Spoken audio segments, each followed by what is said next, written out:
Messieurs et dames, bien bonsoir, bien bonjour, bienvenue sur le plateau de Qui Fausse Nous, le magazine de l'intelligence collective en action. Alors ce soir, nous avons l'honneur, le plaisir de recevoir l'Alliance sociale du marin et nous recevons donc monsieur Jean-Michel Mongis. Bonsoir monsieur Jean-Michel Bonsoir Mongis. monsieur Jean-Marie. Mais moi, on est très très heureux d'être là à Zouk TV ce soir. Super, merci. Ben, nous aussi, hein, on est vraiment contents.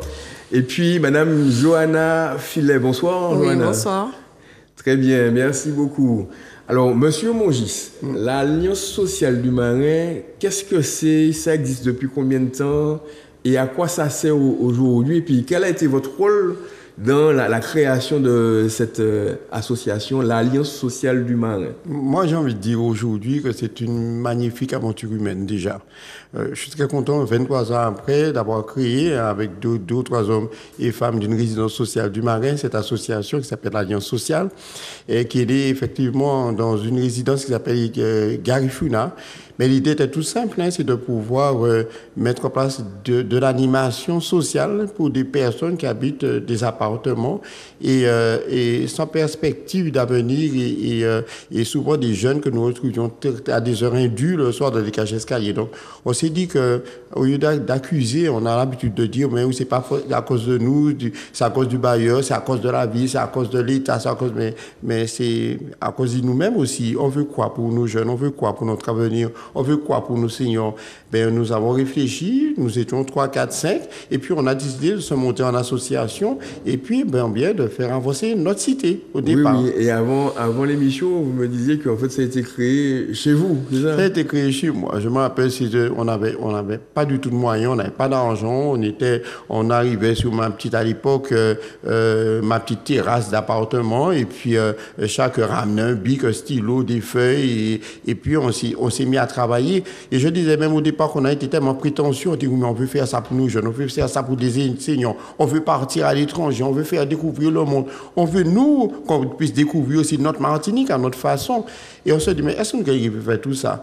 Et finalement, on avait une richesse qu'on oubliait, et bien c'est nous-mêmes. Parce que même sans argent, et bien on avait déjà cette niaque-là, cette volonté, cette envie de le faire, et ben, qui s'est transformée 23 ans après. Alors, aujourd'hui, donc Madame Filet, donc vous, donc Monsieur Mongis, vous êtes aujourd'hui directeur hein, de l'association, c'est ça? Oui, en fait, je suis directeur parce que j'ai déjà assuré pendant 15 ans la présidence de l'association et il faut dire que je suis issu quand même d'une collectivité territoriale où j'ai occupé un poste de cadre, mais j'ai décidé de partir parce qu'à un moment, il a fallu faire un gros choix parce que nous sommes devenus, alors on a été le premier centre social avec nos amis de Dorothée de la Martinique, et nous avons reçu l'agrément de la Caisse d'allocation familiale et nous avions l'obligation d'y installer un directeur général. Donc, j'ai dû faire presser par un peu tout le monde. Hein. J'ai énormément réfléchi, mais avant, l'animation sociale, c'est une passion. Donc, je me suis dit, bon, ben, je laisse mon boulot et puis voilà, j'entame une autre carrière d'animation sociale en tant que directeur et j'y suis depuis 7 ans maintenant. D'accord, très bien. Et vous êtes secondé donc par Madame Johanna Filet, qui est la coordinatrice générale. Tout à fait. Qui a aussi une histoire particulière hein, avec cette association, donc qui est née en 2001. C'est ça. Donc il y a 23 ans. Et vous, dès les premières heures, vous étiez donc de l'aventure. C'est ça, tout à fait. Donc, effectivement, j'ai été bénévole hein, dès la création de l'association. Donc, à l'époque, j'étais encore lycéenne. Hein, donc, lycéenne? Oui, tout à fait. Donc, du coup, ça m'arrivait après les cours d'aller le mercredi, d'aller aider les bénévoles à encadrer des enfants, à faire des activités. Donc, c'est quelque chose qui m'a tout de suite plu. Qu'est-ce qui vous a motivé en tant que lycéenne pour aider cette association? Ben, en fait, je pense que c'est le don de soi, c'est partager des valeurs avec des enfants, avec une autre génération, et puis la vie associative en gros. D'accord, très bien. Donc du coup, après, j'ai intégré l'association par une mission de service civique à l'époque. Oui. Donc c'était pour être animatrice, toujours pour accompagner les enfants, mais dans le cadre de leur scolarité. Et puis par la suite, avec les années sont passées, je suis montée en compétences et avec des formations. Donc je suis actuellement effectivement la coordinatrice générale. Donc je seconde Monsieur Mongis dans la direction, dans l'élaboration, dans la conception du projet social jusqu'à l'évaluation. J'ai une partie de gestion humaine parce que l'Alliance sociale aujourd'hui c'est quand même 34 salariés. 34 salariés. Tout à fait. Donc la gestion humaine et puis j'ai aussi le rôle de comptabilité aussi puisque la comptabilité se fait en interne. D'accord, très bien. Alors, dites-nous exactement que fait... Alors, les gens du Marin connaissent, hein? Même, il y a des gens de Sainte-Luce aussi qui connaissent très bien, mais les gens qui habitent peut-être Grand-Rivière ou Shellshire ou le Robert connaissent peut-être moins l'Alliance sociale du Marin. Qu'est-ce que vous faites? Quelles sont les activités que vous développez? Quels sont les bénéficiaires de vos actions? Moi, j'ai envie de dire que l'Alliance s'est énormément développée. On est parti d'une petite association de locataires et c'est devenu à la fois un centre social, à la fois un espace de vie sociale. Parce qu'il faut comprendre que vous avez une association, loi 1901, qui s'appelle l'Alliance sociale, qui a développé centre social qui s'appelle L'Accueil Nous Toutes. C'est un nom qui a été choisi par les habitants, qui a développé quelques années après un espace de vie sociale dans une autre résidence qui s'appelle Anti-Rouspel, une petite hâte, un petit moment de répit pour les gens. Et puis, il y a maintenant 5 ans, qui a, d'où son expertise, grâce à son expertise auprès des enfants, d'animation qu'on a fait pendant de nombreuses années, parce qu'on nous avons aussi des centres de loisirs, nous avons répondu à un appel de la ville de Sainte-Luce et nous faisons le périscolaire et l'escascolaire sur la ville de Sainte-Luce. Et puis, il y a 2 ans, nous avons une nouvelle entité qui est au quartier des Coteaux de Sainte-Luce. Nous avons aussi un espace d'animation sociale. Qui s'appelle comment? Anti-rayon soleil. Anti-rayon soleil, merci. Alors, par exemple, L'Accueil Nous Toutes. Donc, vous dites que c'est un centre social, c'est ça? Oui. Qu'est-ce qui se passe là, L'Accueil Nous Toutes? Mais ce qu'il faut déjà dire, c'est quoi un centre social? Le centre social, c'est un foyer d'initiative porté par les gens, porté par les habitants. C'est-à-dire que des fois, dans les associations, nous avons 2-3 personnes qui dirigent, qui proposent, qui initient, qui formalisent. Nous, c'est l'intelligence des gens, c'est les gens entre eux-mêmes, c'est qui s'unissent, qui travaillent ensemble pour pouvoir dire, mais on a envie de quoi pour nous? On a envie de quoi pour nos seniors, pour nos enfants, et à partir de ce fait, tout le monde a droit à la parole. Et bien, nous montons ce qu'on appelle un programme d'animation concerté, co-construit. Et à ce moment-là, eh bien, tout le monde est là-dedans, donc ça intéresse tout le monde. Et c'est ça, je crois, le gros succès de notre association, parce qu'aujourd'hui, nous avons des enfants, des bébés, des nourrissons, parce que nous avons un lieu d'accueil par enfant, totalement gratuit, qui fonctionne une fois par semaine, où les parents viennent, ceux qui n'ont même pas, qui ne peuvent pas socialiser leurs enfants dans des crèches, qui n'ont pas les moyens, donc ils viennent une journée sous le regard d'accueillant, et qui peuvent jouer, parce que c'est comme une crèche avec du matériel de motricité, des jeux, etc. Nous avons des centres de loisirs qui fonctionnent à plein régime. Nous en avons 4. Nous avons un centre pour des ados. Nous avons des activités de la cohésion sociale pour des familles, pour des adultes. Et puis, depuis 5 ans, nous avons des seniors. C'est-à-dire qu'on peut dire que nous avons, alors je faisais le point avec la coordinatrice des seniors, nous avons actuellement 162 qui travaillent chez nous, mais qui sont occupés toute l'année et toute la semaine autour d'activités de motricité, autour du sport, autour de la cuisine. Et puis, cet échange-là qui est très important chez nous, c'est-à-dire que, je donne un exemple, hier, vous avez 4 seniors qui sont venus apprendre du paper aux enfants des centres de loisirs. Donc voilà, cet échange-là, c'est échange de savoir qui est très important chez nous. D'accord. Donc, beaucoup d'animation sociale donc, pour les enfants, parce qu'on a vu... je suis allé sur votre page Facebook, donc je recommande aux téléspectateurs d'aller voir la page Facebook donc, de l'Alliance sociale du Marin qui foisonne d'informations, donc notamment sur les centres d'activité, les centres de loisirs pendant les vacances de Pâques, de Carnaval. C'est ça. Et donc, Madame Fillet, pour vous, vous qui connaissez, vous avez vu grandir cette association-là, grandir ses bénéficiaires. Mm-hmm. Quelles sont les forces en fait, qui ont été mobilisées, les talents, les compétences qui ont été mobilisées pour arriver jusque-là? Alors effectivement, donc c'est vrai qu'on a commencé avec justement des bénévoles, donc qui sont devenus maintenant des salariés. Donc c'est vrai qu'on a fait force avec les compétences qu'on avait. Donc on a cadré tout ça par des formations et par des diplômes. Et puis aussi la force aussi de l'association, c'est comme M. Mongis disait, c'est aussi la transmission, mais même au niveau professionnel, puisque aujourd'hui, par exemple, des enfants que j'ai encadrés à l'époque sont devenus mes collègues, parce que on a aussi cette routine-là aussi d'insérer les jeunes, donc par le biais justement de la fonction de l'animation. Donc ça commence aussi par la formation BAFA, le brevet d'aptitude à la fonction d'animateur. Et du coup, c'est extrêmement valorisant puisque nous sommes quand même force de proposition à ce niveau-là. Et voilà, cette transmission-là qu'on arrive à faire de génération en génération et qui font que jusqu'à présent, l'Alliance perdure. D'accord, très bien. Et vous, Monsieur Mongis, votre vision sur quelle force? Donc, alors j'ai noté le bénévolat, déjà le don de soi, hein, c'était le départ, hein, de vous en premier, puis de tous les bénévoles qui vous ont rejoint dès la première heure, la formation, la transmission, mais pour vous, il n'y a pas que ça qui explique le succès de l'Alliance sociale. Qu'est-ce qui explique le succès de l'Alliance sociale? Je crois que c'est de donner son importance à chacun. Chacun sait développer quelque chose. Donc, en tout cas, moi, aujourd'hui, en tant que directeur, c'est de mettre chaque personne à la bonne place. Salarié comme bénévole, tout le monde est important. Voilà. Et je crois que c'est cette estime de soi-là qui fonctionne. Moi, je donne des exemples.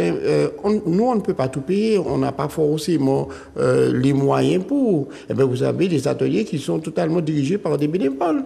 Vous avez une personne, par exemple, qui a des dons de couture et qui nous a proposé un atelier couture qui fonctionne bien. Vous avez un atelier Scrabble qui est dirigé par des bénévoles. Vous avez un atelier Bellet qui est dirigé par des bénévoles. C'est un peu ça. C'est nous faire grandir et faire grandir notre population. Et je pense que c'est quand nous avons fait coller tête, coller épaules, nous arriver. Et je crois que c'est la force de notre structure associative.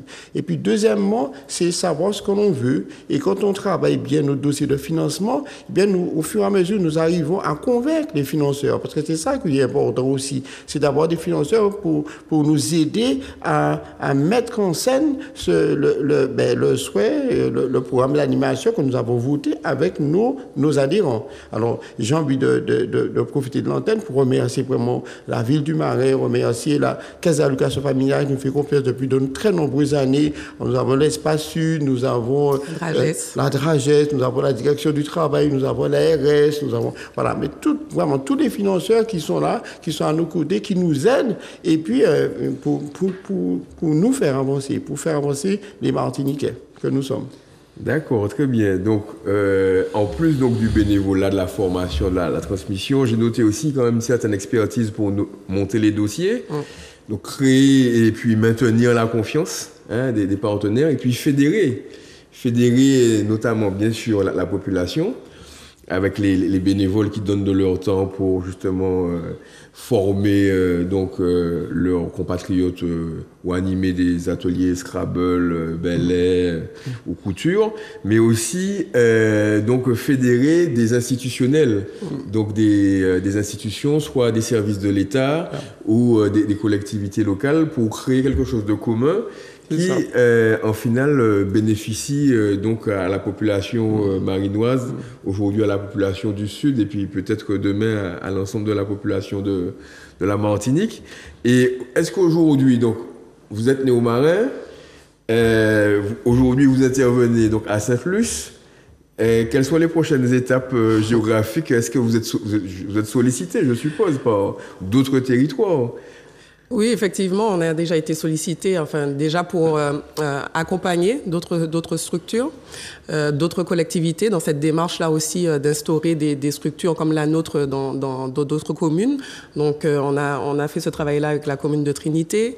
On a fait le Vauclin, Saint-Pierre. Voilà, donc voilà, on a aussi dans cette démarche-là d'accompagnement. Oui, parce que je suppose que tous les maires de Martinique rêvent d'avoir une association comme ça sur leur territoire, parce que Vous êtes vraiment donc des partenaires, des correspondants, et vous co-construisez donc l'animation sociale du territoire, c'est ça, hein? Oui, oui, mais j'ai envie de dire aussi que il faut avoir la qualité première, c'est le savoir-être, c'est savoir ce qu'on en veut, et puis avoir une attitude un peu bienveillante. Et je pense que c'est ça qui nous caractérise également, on est dans le vrai. Et puis une deuxième chose, le Ibo comme ça, c'est pas chez nous. On veut toujours, alors friser l'excellence. Quand on le fait pour de bon. Nos centres de loisirs, il y a toujours une imagination débordante, c'est bien que c'est toujours complet, puisque on va de surprise en surprise. Et c'est ça. Moi j'estime que nous Martiniquais, nous sommes des gens de qualité. Et bien, simplement, il faut juste qu'on se mette ensemble, qu'on se rassemble, qu'on s'unisse, et puis qu'on ose. Et je crois que nous, on ose chaque jour aller de l'avant, et chaque jour, bien, on met un pied devant l'autre. Moi, j'ai envie de parler quand même d'une expérience qui me tient à cœur, c'est l'insertion sociale et professionnelle des jeunes. Oui. On a trop de jeunes en déshérence en Martinique. On a trop de jeunes qui ne trouvent pas leur voie et qui finalement ne sont pas peut-être suffisamment accompagnés ou qui ne connaissent pas suffisamment leurs droits. Donc depuis quelques temps, on émarge un dispositif de la direction du travail sur les jeunes dits en rupture et nous essayons d'accompagner ces jeunes-là, notamment par une originalité que je dis, en tout cas dans le Sud. Nous avons créé depuis un an maintenant une auto-école sociale qui fonctionne en fond de la caisse. C'est-à-dire une auto-école sociale? Eh bien, c'est parti de constat, comme tout ce que l'on fait. C'est-à-dire qu'il y a beaucoup de jeunes qui n'ont pas les moyens de s'offrir un permis de conduire et que par là même ont du mal à trouver du travail. D'accord. Et puis, vous avez aussi des jeunes, eh bien, comme ils n'ont pas l'occasion de se payer un permis de conduire, ben, ils vont conduire sans permis et qui deviennent de véritables dangers sur la route parce qu'ils ne connaissent pas le code de la route. Eh bien, nous, on a eu envie de recadrer tout ça. Ça a été très compliqué. On a mis en place, on a recruté un moniteur d'auto-école. Nous l'avons formé à la cohésion sociale parce qu'on fait pas comme tout le monde. C'est-à-dire qu'on prend notre temps avec même ceux qui n'ont pas de bagage pour comprendre bien les cours de code. Et puis, on commence à avoir beaucoup de réussite. Et maintenant, on travaille avec la mission locale, on travaille avec le Pôle emploi, on travaille avec d'autres partenaires qui nous aident à pouvoir faire de façon à ce que ces jeunes-là n'aient pas trop à payer pour pouvoir avoir et leur code et leur permis de conduire. D'accord, très bien. Et donc, Madame Filet, pour vous, donc on a vu quelles sont les forces. Donc, moi j'ai noté donc la bienveillance, la vérité, l'excellence, l'imagination, la créativité, l'estime de soi, la confiance en notre capacité à contribuer, à apporter quelque chose donc au groupe. Et puis, donc, l'expertise technique, on l'avait vu. Mais selon vous, quelle force apporte l'alliance sociale, je dirais, donc, aux territoires sur lesquels vous intervenez? Donc, aux marins, c'est-à-dire, que serait le marin si l'alliance sociale n'existait pas? Je pense que le marin serait triste. Alors, donc, vous amenez de la joie. Oui, c'est ça. Ouais. Alors, je pense qu'on a tout à fait notre place au sein de la commune, puisque on apporte beaucoup en termes déjà d'animation de proximité, en termes d'accompagnement des familles, puisque nous avons aussi un volet précarité, parentalité. Donc, nous avons au sein de notre équipe une éducatrice spécialisée, Madame Poulain, et donc qui a à sa charge vraiment toute cette partie d'aide aux parents, d'aide à la personne. Elle fait aussi office d'accompagnante aussi pour les jeunes en insertion sociale et professionnelle. Donc c'est vrai que pour moi, l'alliance sociale est vraiment importante au sein de la commune, puisque on occupe les jeunes, on occupe les enfants, donc sur toute l'année, le mercredi, les petites, les grandes vacances, et puis aussi les jeunes, parce que si on vous invite justement à passer nous faire un petit coucou, parce que nous sommes quand même situés vraiment au cœur d'une résidence où il y a des jeunes à proximité, et on arrive quand même à fédérer ces jeunes-là qui restent quand même en marge, on va dire, de la société. On arrive quand même à les fédérer durant quelques actions durant l'année. Donc c'est quand même assez intéressant. Donc je me rappelle d'une action qu'on avait faite. C'était un tournoi de football sur l'ensemble des quartiers de la ville du Marin. Donc c'était Insert Foot, c'est le dispositif Insert Foot. Donc insertion et foot. Donc parce qu'on sait très bien que les garçons aiment bien le football. Et donc c'était vraiment tout un plaisir de mettre cette action-là en place. Et puis en sachant que c'était eux vraiment les acteurs de ce dispositif. Donc ils sont venus à l'Alliance l'Alliance sociale pour mettre en place le règlement intérieur, parce qu'on avait bien spéculé, excusez-moi, qu'il fallait mettre en avant le fair play au niveau des rencontres. Et puis, puisque c'était aussi l'occasion d'enlever un petit peu toutes ces cases qu'on dit que c'est mon secteur, c'est mon bloc, etc. Et là, tous les jeunes du Marin se sont retrouvés autour de ces matchs de football. Et c'était vraiment, je pense, une opération innovante. D'accord, très bien, merci. Et Monsieur Mongis, qu'est-ce que vous apportez qui n'existait pas donc à la ville de Sainte-Luce pour le périscolaire, pour le temps scolaire? Qu'est-ce que vous avez apporté de nouveau? Non, en fait, il faut dire que le périscolaire existait déjà à Sainte-Luce. Il y avait une association que j'aimais énormément. On se retrouvait souvent dans des réunions communes, mais qui, pour X raisons, n'a pas pu continuer ses activités. Donc, nous sommes arrivés après. Donc, nous, ce qu'on a apporté, c'est peut-être une nouvelle fraîcheur, c'est peut-être une nouvelle dynamique. Et quand vous êtes une association qui ne fait pas que ça, c'est-à-dire que nous essayons toujours d'égayer le temps après ou avant l'école de ces enfants-là. Je donne un exemple, nous faisons des percussions. C'est-à-dire que nous avons un intervenant sur le temps périscolaire, c'est-à-dire après la classe, vous avez des enfants qui jouent au tambour avec un intervenant. L'année dernière, nous avons fait des marionnettes, nous avons fait du théâtre. En fait, on ne garde pas les enfants comme ça. Ce n'est pas une garderie, c'est vraiment un accueil collectif de mineurs.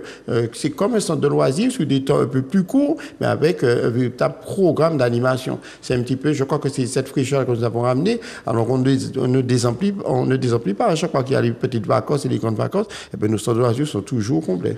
Oui, et j'ai noté aussi que vous accordez une importance à la transmission de notre culture, de qui nous sommes. Vous parlez de savoir-être. Oui.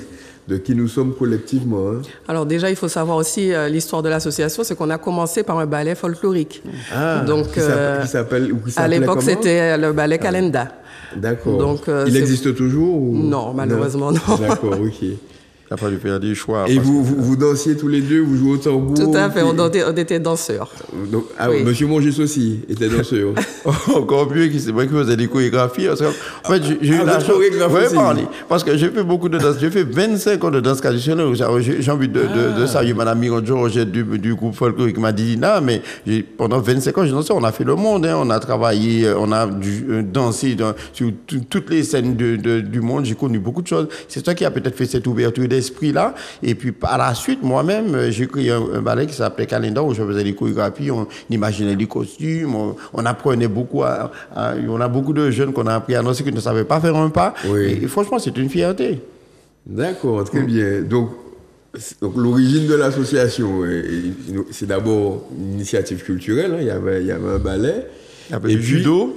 Et puis le judo aussi. Il y avait aussi le judo. Le sport et la culture. Voilà. C'est devenu d'ailleurs un très grand club de judo. Et puis nous, l'Alliance n'a pas pour objectif de pouvoir garder tout ce qu'elle fait. Oui. C'est-à-dire qu'on a mis en place, on a créé un club de judo c'était l'Alliance Judo Club et qui depuis 2 ans ou 3 ans maintenant, 3 ans, est devenu une association à part. Parce que c'est quand même plus de 120 licenciés avec des champions de Martinique, avec des bien placés sur le plan européen, français, caraïbien. Donc à un moment, ça faisait trop pour une association qui fait déjà tellement. Donc l'idée, c'était de plus en plus former des parents. Donc on a des parents qui ont été accompagnés notamment par Johanna. Et puis on a créé une nouvelle association, un club de judo qui fonctionne tout seul maintenant. On n'a plus besoin de nous. On échange fréquemment, ensemble. Mais on est fiers parce que c'est comme ça qu'on doit porter notre Martinique et doit la faire évoluer. Très, très, très bien. Ben, écoutez, Monsieur Mongis, Madame Filet, vraiment, je vous remercie d'avoir partagé avec vous votre expérience, vos forces. Hein? Donc, je pense que, chers téléspectateurs, encore une fois, on a un cocktail là, on a toute une liste de forces à réunir si on veut réussir quelque chose de beau, d'intelligent, de collectif et d'utile à notre Martinique. Donc, merci beaucoup de votre attention. Et puis, dans l'autre soleil, pour un retour sur le plateau de Qui fausse nous, le magazine de l'intelligence collective en action. À bientôt.